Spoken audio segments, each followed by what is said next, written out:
ایک بزرگ تھے، وہ بازار سے گزر رہے تھے تو دیکھا کہ ایک شرابی نشے میں دھت پڑا ہے اور گندی نالی پہ گرا ہوا ہے اور گندا پانی اس کے منہ سے لگ لگ کے جا رہا ہے۔ تو انہیں بڑا ترس آیا کہ انسان ہے اور شراب نے اس کا یہ حال کر دیا ہے۔ اس کو وہاں سے اٹھایا اور احترام انسانیت کی وجہ سے اس کا منہ دھویا اور اس کو گھر کا رستہ دکھایا۔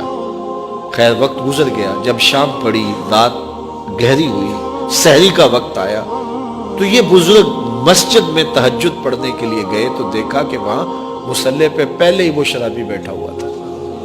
تو حیرت زدہ ہوئے کہ ابھی کل تو میں نے اس کا منہ دھویا ہے۔ تو حیرت سے وہاں کھڑے ہو کے سوچنے لگے، ہاتف سے آواز آئی، اے میرے بندے، تو نے اس کا منہ دھو دیا تھا، میں نے اس کا دل دھو دیا۔ تو وہ سچے دل سے اس کے حضور آئے۔ ہم اپنے ظاہر کو صاف کرنا ہے، اندر کو وہ صاف کر دے گا، باطن کو وہ ستھرا کر دے گا، اندر کی غلاظتیں اپنے کرم سے وہ دور کرے گا۔ تو صاحبو، زندگی تیزی سے گزر رہی ہے، ہم لمحہ لمحہ موت کی طرف بڑھ رہے ہیں۔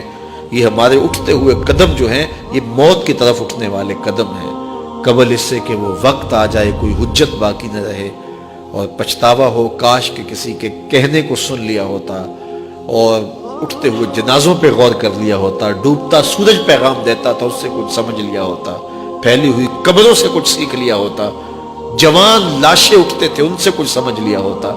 تو اس وقت کے پچھتانے سے بہتر ہے کہ آج میں اور آپ اپنی زندگی کو نیکی کی طرف لے جائیں، اچھائی کی طرف لے جائیں۔